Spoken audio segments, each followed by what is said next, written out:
Mənim seks səhnələrimi çəkiblər. Mən bunu dilə gətirmək üçün 2 ay cəsarət toplamışdım. İlham Əliyev mənə cavab verməlidir ki, niyə mənim o dəmir burnunu mənim yatağıma salıb? Martın 3-ü 2019-cu ildə mən çıxdım. Mən öz evimə gələndə sən demə mənim otağıma xüsusi xidmət orqanları kamera qoyublar.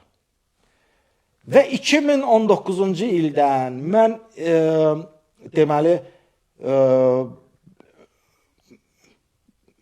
tərk eləyənə, yəni Bakıdan çıxana qədər bir neçə ay bundan qabaq ona qədər bütün mənim otağımda, evimdə baş verənləri çəkiblər. Otaq dediyin yataq otağı. Yataq otağı. Mənim misal üçün sevgilimlə yataq səhnələrini və ya mən evimdə studiya açmışdım, çəkirdim. Studiya, nə iş görürəm, mehman nə yeyir, mehman nə içir, mehman kimlə yatır. Bir neçə ay bundan qabaq mənim Bakıda olan ailə üzvlərimi oğurlayıblar. Oğurlayıblar necə?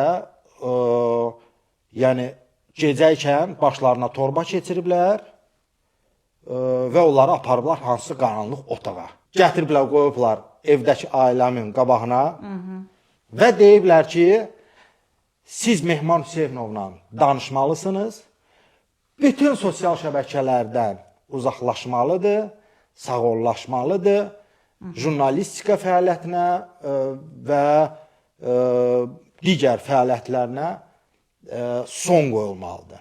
İlham Əliyev mənə cavab verməlidir ki, niyə mənim o dəmir burnunu mənim yatağıma salıb, niyə İlham Əliyev mənim yatağıma girib, niyə İlham Əliyev illərdir Əlin Ağayevlə birləşib mənim yatağımı çəkib. Bu çirkin işi görən yalnız Əlin Ağayevdir, yalnız DTX-nın nəzarətində olan bir şöbədir. Yəni bu işi heç polisə tapşırmayıblar da, başa düşürsünüz. Misal üçün prezidentin, nazirin seks kasetləri yoxdur.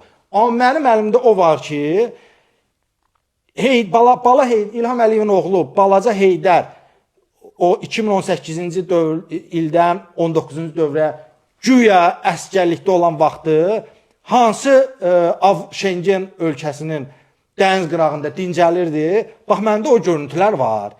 İlham Əliyev 10 milyonluq xalqa yalan danışıb ki, mənim oğlum əsgərlikdədir. Onun oğlu Bala Heydər Əliyev bir gün belə əsgərlikdə olmayıb. Onun çəkilişlərini qardaşım Emin Hüseynov onu izləyib, böyük komanda ilə izləyib, dronla çəkiblər və bunu yəqin bu yaxınlarda mən bir belə araşdırma edib ortaya qoyacağam. Bax, bunu qoya bilərəm. Çünki müzəffər lider xalqımızı aldadıb və bu yalan bağışlanılmır. Amma insanları belə şəxsi yatağına girib, onu şantaj etmək, Mehman Hüseynov bu keçərli deyil. Kimin üçünsə keçərlidir, kimsə hansısa aktivist susa bilər, qorxa bilər. Mən qorxmuram.